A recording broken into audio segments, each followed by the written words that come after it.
Hi, it's Tony Robbins. Happy New Year.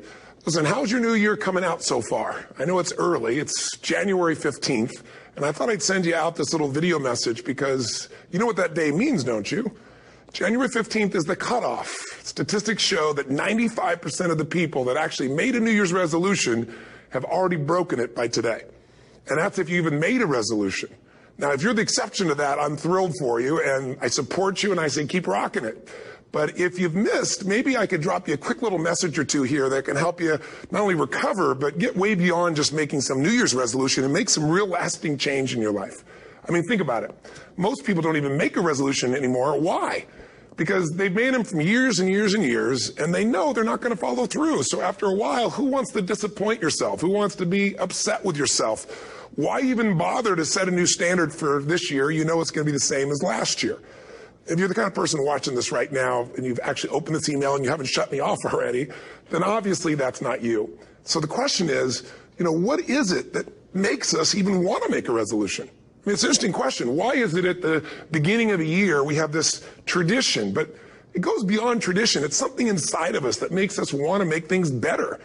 And I think part of it is the calendar gives us this idea that we could have a fresh start, that we could start from fresh and have this great victory.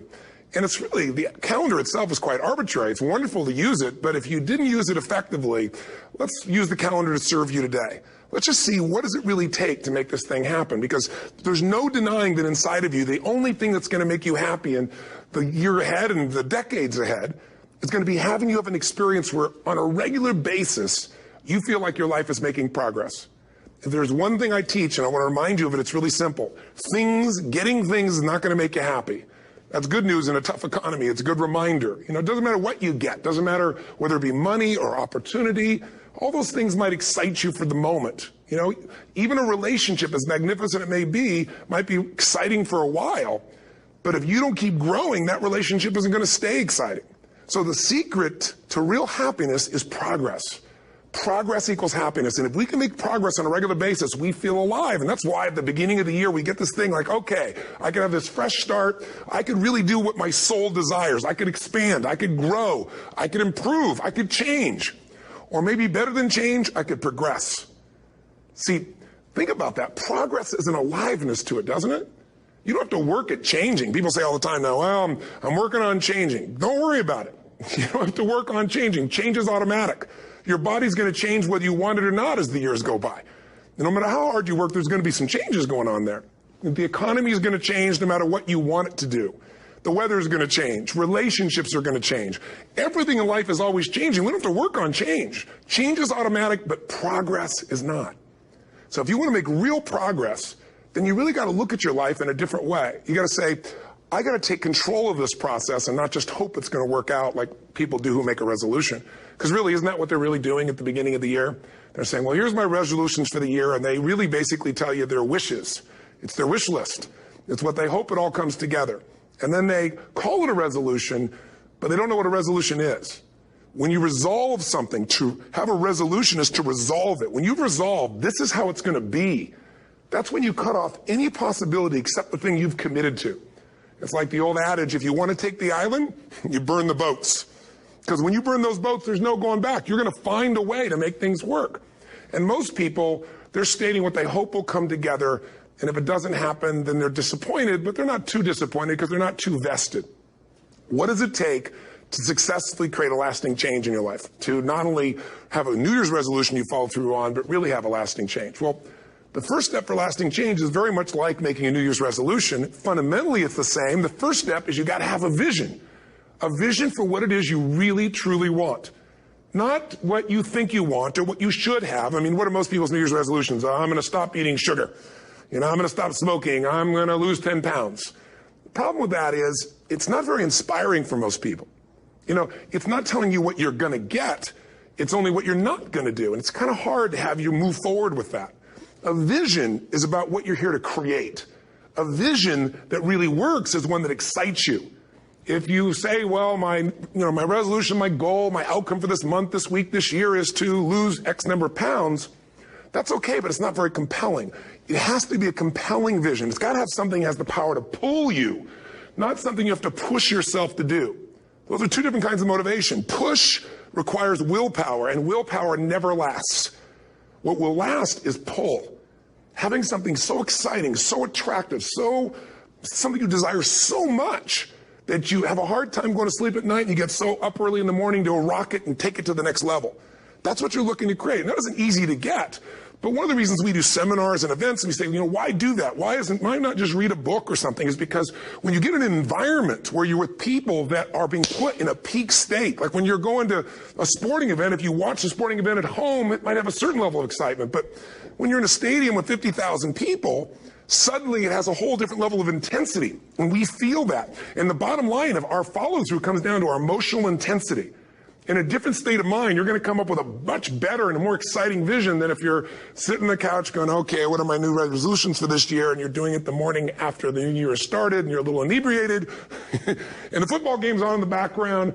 Probably not going to have the power of focus there. Probably not going to have the power of the energy to create something that's going to pull you for this year. And you got to do that. So it's got to be a vision that's compelling.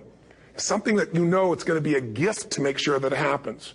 And also, along with that compelling vision, you got to have strong enough reasons that you're going to follow through when the going gets tough. That's one of the biggest things missing for most people. They say, this is what I want to do. It's not very exciting. It's not very compelling. But most importantly, they don't have strong enough reasons to push themselves through what's going to be necessary to get that dream, to get that goal when the inevitable challenges come up. When you're starving, hungry, and you're trying to go on a diet, right? When you got no time and you're stressed out and you haven't worked out still, and that's what you're supposed to do. When the economy gets tight and what you thought you're going to do doesn't work, and so you give up on the goal instead of finding another way to get there. You don't let the fear take you over if you've got strong enough reasons. Those reasons can be positive, or those reasons can also be negative. They can be, if I don't do this, this is going to cost me. And if I do this, this is what I'm going to gain in my life. Reasons come first, answers come second. If you get a compelling vision and you got strong enough reasons that will push you through the tough times, you're going to do things other people don't do. Instead of collapsing, even if you get off target, you won't go, oh, I blew it. You'll get right back on target, make the change, make things happen. And I know you've done this in many areas of your life. Just think about it again. I'm not teaching you something really new here today. I just want to remind you of what your soul knows. You got to change, you got to improve, and you got to go through a simple process fundamentally to make that progress. First step, vision that's compelling. Second step, make sure that there's strong enough reasons to follow through. Third step, you got to review it and feel it every day. I mean, anything. Have you ever had this happen in your life? Has there been anything in your life that you've ever wanted so badly? You were so desirous of it. You had such a hunger for it that you couldn't stop thinking about it. Could have been a career move, could have been when you were a kid, a car, it could have been a relationship, it could have been anything, but you were obsessed. You wanted to make this happen. You wanted to attract this to your life. You just wanted something. And you didn't even know how to get it. But it was so compelling to you. You kept thinking about it every day, envisioning it, imagining it, feeling it. And then stuff happened. And suddenly you started to attract people or situations to your life, and it just came together. Like, you didn't even have a total plan. It was just that it was so a part of your focus with so much intensity and emotion so often that it sensitized you to notice anything that could get you there. There's a part of your brain called the reticular activating system. For short, we call it the RAS. That part of your brain determines what you notice in the world.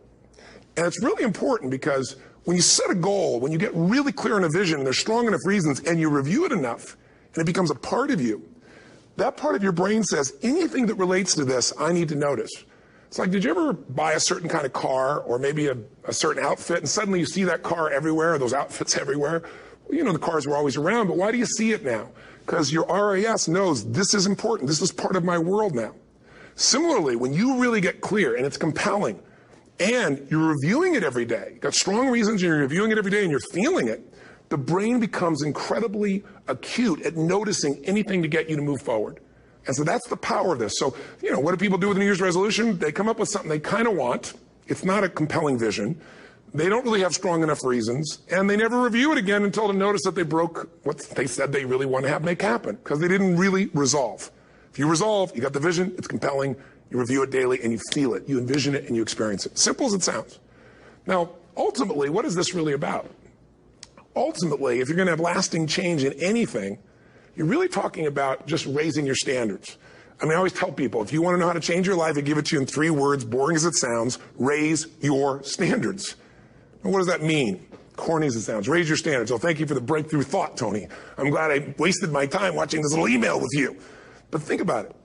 Lasting change is different than a goal. You don't always get your goals, but you always get your standards. Maybe it would help you is to think about it this way. I try to explain standards to people with a different set of words. Think of it as everybody in life gets their musts. They don't get their shoulds. Like, think about it. Most people have a list of shoulds, don't they? Don't you have a list of the shoulds, things you should do, you should follow through on? I should lose some weight, I should work out more, I should make more calls, I should respond more rapidly to my email, whatever, you know? I should get into the office earlier, I should be, more confident. Whatever your should list is, people love to have their should list be met, but it's kind of like New Year's resolutions. If it does, it's really exciting, but if it doesn't, which is most of the time, it's a little disappointing, but you kind of know it's not going to happen. But when you decide something is a must for you, an absolute must, when you cut off any possible, you say, I'm going to find the way or I'm going to make the way. Human beings, when they resolve things, when they make a real resolution inside themselves, which is they raise the standard and they make it a must, they find the way. Think about it in your own life. Haven't you had some area of your life where you raise your standard and your life has never been the same? Maybe at one time in your life you smoked cigarettes, or you did something and you did it for years and you kept trying to change it and kept telling yourself I should. And then one day something happened. Something just clicked you over. Something took you over that kind of tipping point. And inside yourself you said no more. And it was a very, very different experience, wasn't it? Something inside of you shifted. And what was a should became a must, and you've never gone back. Is there an area like that in your life you can think of? Again, did you ever smoke cigarettes? Did you ever eat a certain way, drink a certain form of alcohol, and then finally say no more, and you just don't go back? And notice this, it doesn't really take any willpower anymore. Because somewhere when we make this click, when we make something a must, we attach ourselves to it.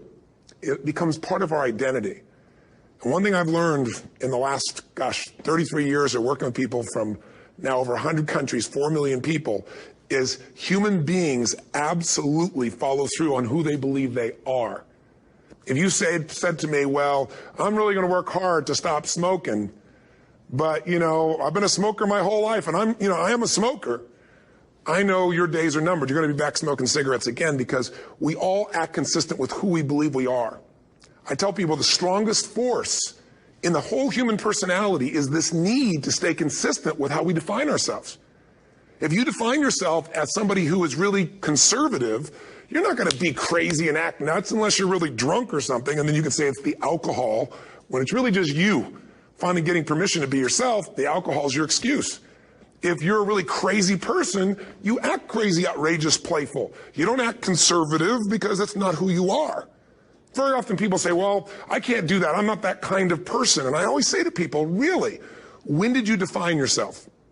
I mean, really, how many years ago did you come up with what you could and couldn't do in your life? How many years ago? Most people, if they really look at how they're living their life today, it's based on a set of standards, a set of beliefs that they made choices about 10, 20, 30 or more years ago. I mean, very often we made decisions in our youth or very young about what to believe, about what we were capable of, about who we are as a person, and that becomes the glass ceiling, if you will, that controls us. There's a corny metaphor, but it's true. I remember one time I was with my family at the circus, and there was a person there, and they had this big, giant elephant. And you look at this elephant, and they take this little rope, put it around the elephant's neck, and they drive this stake into the ground. And I mean, you look at this, and you know that elephant could rip down the entire tent with almost no effort. And yet, the elephant doesn't struggle, doesn't try. Why? Because the elephant's conditioned. And they take that elephant and condition the elephant when it's a baby elephant. That's how they train him. When it's a little baby elephant and it doesn't have the power yet, they put a big rope around it and they drive this huge stake in the ground, and the elephant fights and fights and fights. And one day, finally, that elephant decides, I'm not capable of pulling this out. And once that becomes the definition of an identity of anyone, an elephant in this case, they don't even try anymore. It's just who I am, that's how it is, that's just the way it is in my life. I'd like to ask you to take a look at any place you've got a limitation and ask yourself, when did I decide to accept that limitation? And you may not even see it as a limitation. You might see it as just that's who I am. But so often in our lives, we've adapted to be a certain way so that we don't fail or so that people will like us or respect us, but it's not necessarily who we are. Joy comes when you're spontaneous. It's really hard to be truly happy when you're not being yourself. And most of us have no clue who we are. And so a big part of my work, if you've ever been to an event, you know, is to get people to do things spontaneously without thinking, because that's when the real you shows up. That's when the energy comes alive. And when you do that, when you start to connect to your true nature, suddenly there's energy available for you to set a higher standard for what you want in your life. That's what this is really all about. And when I talk about standards, when I talk about, you know, shoulds versus musts, think about your own life. I know there have been areas in your life where some point in time you just shifted and you raised the standard and your life changed. Because whatever people have their identity attached to, they live. We live who we believe we are. That's just how it works. It's just kind of like, I'll give you an example. Look at your physical body. Your physical body today is an absolute reflection of only one thing. Not your goals, not your desires, but your standards.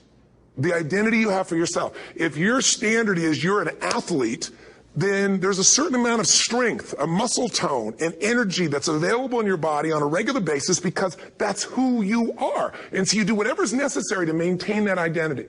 Again, the strongest force in the human personality is this need to stay consistent with how we define ourselves.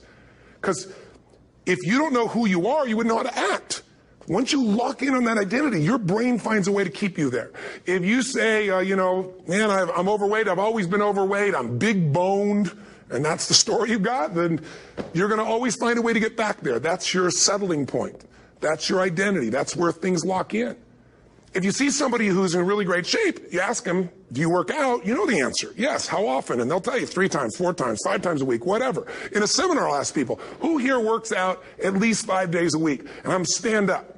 And you look around that room, and you know that they work out 5 times a week because you can see their body. You don't just get a result without some kind of action, without some form of ritual. Ritual meaning actions you do consistently. Now, do you think those people that are out there working out 5 days a week, do they have more time than you do? Or I have, or anybody else? Of course not.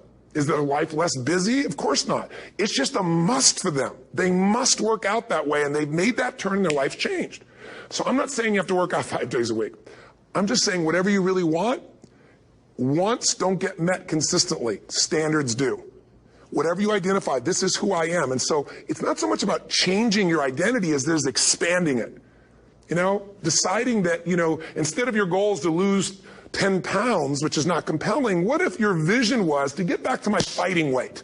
You know, this year, this month, this next 90 days, I'm going to transform my body. I'm going to take on a new challenge. I'm going to find some technique or strategy, there's a million of them, that can reframe myself where I want to feel younger, stronger, more vibrant than ever before. Here's my reasons. Because I want the energy to really make my life work. Because it's tough out there, and I want to be stronger than I've ever been before. I want to go in front of the mirror, and if I'm naked, not, you know, want to laugh. I want to look there and take a good look and go, yeah, I'm proud of whatever I see there. Whatever it takes, something's going to make you laugh, smile, something that's going to tease yourself, but something's going to move you to another level. If you identify yourself in a new way and you own that every day, and that becomes the standard of how you live, you'll find the way to make that standard real. Money's the same way. Think about it. It doesn't matter what's happening, quote unquote, in the marketplace. People that make money find a way to make money no matter what, don't they? I mean, most people's standard is to pay their bills. So that's what most people find a way to do, even when economic times get tough. Most people, if that's their absolute standard, they find a way. Some people's standard is pay their bills most of the time. And so most of the time they do. Some people's standard is not just to pay their bills, but to take care of their family and maybe even some of their friends. And they find a way.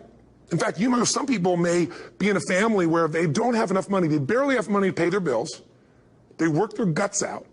And then somebody, their mother, their father, somebody else, their sister gets ill, and there's not enough money to take care of it. Nobody else has money in the family. They don't either, but they find a way to get that money to take care of their mother or father, don't they? And pay their bills. They never could do it before. Why? The situation made them raise their own standard. And not everybody does that. Somebody else in the family might have money and still not take care of their mother. It all comes down to the inner game, my friends. Changing your life is a change in the inner game. The outside world you can't control, but you have absolute control over this one if you learn the dynamics of what shapes you. And identity is one of those simple, clear, fundamental basics that if you start to shift it, everything else will shift in your life as well.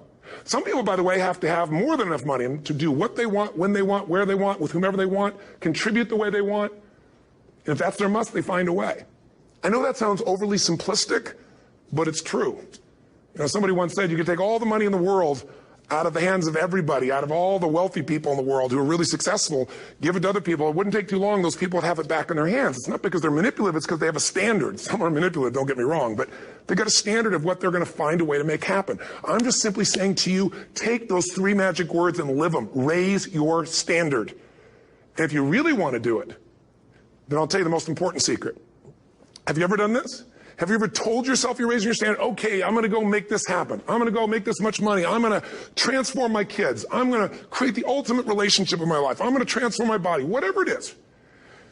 And then you don't have strong enough reasons and you don't use it. You don't follow through. It's because you didn't back up your standards with what makes those standards real, and that's rituals. Rituals are where the power is.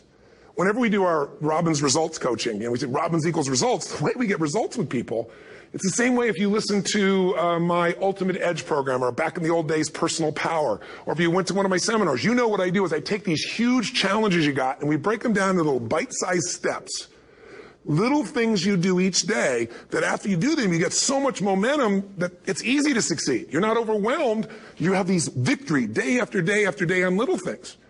If you went to Ultimate Edge, I'm sure you learned about the hour of power, or the 15 minutes to be able to be fulfilled, or 30 minutes to thrive, where you literally just condition your body and emotion with a couple little rituals. So it doesn't matter what's going on in your world. You feel that strength, and it's not fake. It's not some pump up. It's coming from inside you, and it works. Rituals define us. See, all the results in your life are coming from your rituals. They start with a standard and then have rituals that follow it up. Like, for example, if you are where you want to be physically, you have very different rituals than if you're not where you want to be physically. If you're overweight, you and I both know you got a different ritual than if you're physically fit. Completely different. You get up in the morning, what's the first thing you do if you're fit? Your shoes are there, you roll over, doesn't matter how you feel, you put on your shoes, you lace them, you start walking, or whatever that ritual is. If you're overweight, you roll over and you have a very different ritual. You might roll over several times to turn the alarm clock off. You go in and get your mocha, smocha, whatever, special coffee. You stop by at Starbucks, whatever the case may be. You have your nice sugar muffin. It's supposed to be really nice for you. Whatever you do, it's a different ritual. If you have a great, passionate relationship, you have very different rituals in how you come home than if you have a lousy relationship. When you come home and the first thing you do is you're tweeting somebody, or you're emailing, or flipping on the news, or you don't even come home. What are the rituals? Whenever I study people that are successful, what I look for is what's the standard they hold themselves to, and then what are all those little rituals that add up? Because think about it. Success and failure are not giant events. They don't just show up.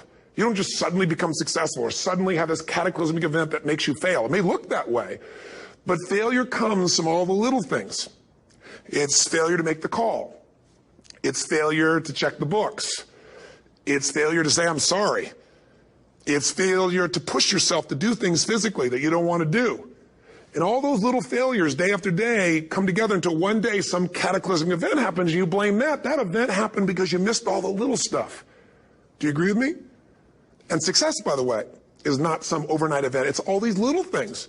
Success is having a vision. Success is making it compelling. Success is really seeing it and feeling it every day with strong enough reasons. Success is feeling the sense that I'm here to grow and I'm here to give something to the world more than just myself.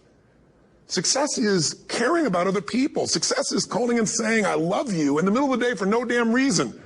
Or sending a note. That'll change your relationship. Have a ritual of something funny, playful, or a surprise you do. How many relationships are dead today because they have no surprise rituals anymore? You need to have some rituals, some cool things you do that nobody else does that gives you a better life than anybody else has. All the little stuff. That's where success comes from. In business, it comes from delivering more than anybody could imagine. All those little things add up. People go, wow, that's who I want to do business with. It's true in any area of your life. So if you look at somebody who's really successful and you think, wow, they're so amazing, they're such a genius, you got to dig underneath and you got to remember something. People are rewarded in public for what they've practiced for years in private. Myself and my business people say, how do you get up and speak? And you have no notes and you go for 3 days and nights and the room is like, everybody's wired and it's incredible. It's like a rock concert. How do you do that? How do you have that confidence? Oh, it's not confidence, it's experience now. But I did so much behind the scenes and I still do to make things right. How many people would know that since the time I was 17 years old, before I walk out on stage, still do to this day, wouldn't need to do it, but I still do it, I never walk out there without being in an absolute peak state of mind. You know, there are days my back is hurting, my throat is hurting, or I may have had a challenge, or my father passed away, and I've still got to deliver for these people because my standard is give my all every time. Every event has to be better. Talk to anybody who's been to our events for 5, 10 years, some of our trainers, and they'll say, I don't know how he does it. He always finds a way to make it better. That's not an ego thing. That's a standard in me. I have to find the way. And my ritual, though, is I prepare, I think, I gather new information, I figure out how to put something across better. What do people need? I spend time with our customers. I see what's going on. And before I get on stage each time, I have this little ritual to put myself in a state of mind. And I did it starting like 17 years old. I started doing it. I'd say, I now command my subconscious mind. And I say this out loud several times, this little phrase, set of phrases, as an incantation to kind of condition my mind and body. And I'd say, I now command my subconscious mind to direct me in helping as many people as possible today by giving me the strength and the emotion and the humor and the brevity, whatever it takes to show this person and help this person change their life now. And I started out with a person when I worked with people one-on-one, and I would do that for 45 minutes driving in my Volkswagen to go serve and coach somebody for the first time. Now I don't say that person, I say these people, and I can go out in a room of 10,000 people and deliver for 50 hours, and I do it every time I come back on stage. It's a ritual to go into peak state. Peak states don't just show up, they don't interrupt you. Great ideas don't interrupt you, you gotta pursue them. I talked to Michael Jordan, I'll never forget, at the peak of his career, and got to watch his final game, saw him backstage and spent some time with him, and it was a pretty exciting time. He was the greatest basketball player I think that ever lived and has ever lived. And I asked him, I said, what sets you apart, Michael? What is it? And is it God-given talent, ability, skill? What is it? And he said, Tony, he said, I can shoot you straight. It's not, me trying to act humble. He goes, I have a lot of talent, a lot of God-given talent, a lot of skill. I've worked really hard. But he said, really, it's my standards. He said, every day I demand more from myself than anybody else could humanly expect. I'm not competing with somebody else. I'm competing with what I'm capable of. Magic formula. Because most of us lower our standards. Why? Because who you spend time with, my friends, is who you become. One of the biggest reasons I started going to seminars when I was like 17 is I had nobody around me as a great role model. I could read about somebody, but being around people, being in that environment was very different. Finding a way to go to work with someone who lived that standard of life was very different. You get around people with low standards and you compete with it. You don't need to compete with it. It's like, okay. Remember Jerry Springer? I don't know if he's still in the air, but I remember he used to get people on the show, and I thought, where would he find these people? And why would people watch? I'll tell you why they watch. They watch these people and go, my life's still pretty darn good compared to that person. Look at them. You don't have to change your life. All you have to do is find somebody with a lower standard, and you'll feel good about yourself. But if you feel that good feeling, it's an illusion. The only thing that's going to make you happy, my friend, in this year or any other, is to step up. It's to raise the standard. It's to discover what you're capable of and feel that incredible power of pushing through whatever's holding you back and get to the other side of more of your true self. That's what this game's all about. And look at the best of the world in anything. Tiger Woods, what's his vision? To win golf tournaments? No, to be the best that ever lived. That's his goal. That's his vision. But here's what's interesting. He backs it up with rituals. If you just have a vision and you don't have the rituals, stop lying to yourself. His rituals are, he started doing things nobody did before. He went and started lifting weights. Golfers lifting weights? No way. He went out and he changed his swing when he was the best in the world because he realized in order to be the best that ever lived, he was going to have to change his swing. If you know anything about golf, you don't change your swing when you're the best. And he went and retrained himself because he has different rituals than other golfers. Now many people are modeling his rituals to get better. It's amazing. You look at somebody like Michael Phelps, the 2008 swimmer, won 7, only 2 people, I think, in history, if I remember correctly, that have gotten 7 gold medals in one session. And here's a guy, he's got number 6 under his belt, and he's exhausted, and he's going in for that final swim. I'm sure you remember. And how does the guy win? By 1/100th of a second. Do you think that was some massive skill that got him over the top? Or was it a standard that says, this is who I am. I am the champion. And no one is taking this from me. And somehow in those final milliseconds, 100th of a second, he pushed himself just beyond his competitor. But you know about Michael Phelps? What allowed him to be able to push beyond that moment is his rituals. Go study the guy. Most people who swim have these unbelievable workouts. He does 2 and 3 of those workout sessions a day. All the other swimmers in the beginning thought he was insane. You're going to overtrain, you can't do that, it's not physically possible. But he had a standard and the rituals to back it up. So here's my final message to you, because I've gotten carried away. I thought I was going to send you like a 5-minute message, but as you can see, there's no script here. It's just me going a little crazy with you, but I want to really see you get what you want this year. Don't let this year be like last. And if last year was great, still don't let it be that way. Raise the standard. If your life is perfect and extraordinary, you darn well know you're not going to be happy unless you keep making it better. That's what makes us feel alive. It's not what we get that makes us happy. It's who we become and what we're able to give because we become more. That sense of contribution is what creates the deepest meaning. So here's my assignment for you if you want one. If you want to go from conversation to some action, here's a simple thing to do. What's an area of your life right now that you really want to improve? What's an area that's important to improve? If your body's great, how about your career? If career's great, how about your relationships? Intimate one especially, or your kids, or your relationship with your creator, your spiritual side of your life. Or is it your finances? Figure an area that really matters. Decide on that area. Number one, write down what your life is like in that area right now as specifically as possible. So you might say, well, I'm 13.5 pounds overweight, whatever the weight is, whatever the situation is, or my body fat's like this, or I wake up exhausted in the morning, and you write the truth of where you are right now. So you're real clear. Or I'm not in a relationship. I say I want a relationship, but I'm not in one, and I don't seem to find them. All the good ones seem to be gone is my belief. And I really do want one, but I don't have it. Whatever your definition. Or I'm in a relationship, and God, I wish I wasn't in a relationship. I'm planning my escape. Wherever you are. Or I have a wonderful relationship. We love each other, but there just isn't enough passion. Just write the truth of where you are. The area you want to change, but write how it is. And then the second step is, this is where you got to be really honest with yourself. What are the rituals that have put me there? Because whatever results you're getting, even if you don't like the results, there's some rituals that are keeping you in that place. There's some rituals of what you eat or don't eat, how you move or don't move, how you sleep or don't sleep.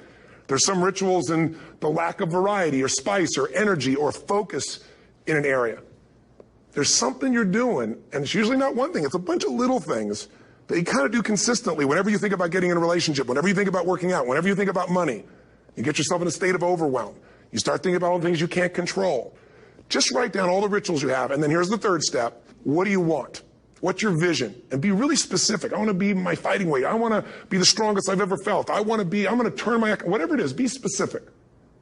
And then, last step, number 4, what are the rituals that'll get you there? What would you need to do differently each morning if you're going to be that kind of energy, that kind of strength? How often would you work out? What days would you work out? What time? A ritual is something you do consistently, usually at a specific time, so it becomes automatic. Let me tell you something. Willpower doesn't last, but rituals can last a lifetime. I bet you have some rituals in your life right now you've been doing for years, even though some of them don't serve you. I'm just saying, wake yourself up. If you want a new year and a new life, you don't need to start on January 1st. Start today. Start with this little video. And just begin to see what happens and see how easy it is to just do a few little rituals. Don't do them all, just do 2 or 3 new things. And you know what happens? You'll get momentum. Because once you discipline yourself in one area of your life, you feel yourself doing it in other areas as well. And I always say something that my original teacher taught me. I always remind people, there's always 2 pains in life. There's the pain of discipline, or there's the pain of regret. And discipline weighs ounces, as my friend Jim Rohn taught me. Regret weighs tons. You don't have regret. So right now, what do you want to change? What's it really like? What are the rituals that got you there? That'll take a little homework. If you're not sure, ask the people around you. They'll tell you what your rituals are. What do I really want in depth? What are the rituals that'll get me there? And then get yourself to start a few of those actions and lock them in place. If I can help you in any way, we're here as a company to support you. Come have an event with us. Come to Unleash the Power Within or Mastery University, or get a coach. You can get a free coaching session if you call our company and click on something on this. We'll probably have something on it, or get a product. Or don't do anything with us, but do something with somebody, starting with you. If you make the changes in yourself, you're going to be proud this year, and no amount of money or accolades from other people can mirror the feeling of being proud of knowing you've taken back control of your life, or you've taken a great life to another level. Because once you do that, you have something you can give other people, whether it be your kids or your friends or your family. And ultimately, that's what life's about. So thanks for listening. I don't know how long I went here, but I hope this has been helpful for you. I just thought it's a new year, and I want people to be able to truly create a new life. And until I see you again, hopefully soon, or gets a chance to meet you, live strong, and live with passion. And of course, God bless to you. Happy New Year.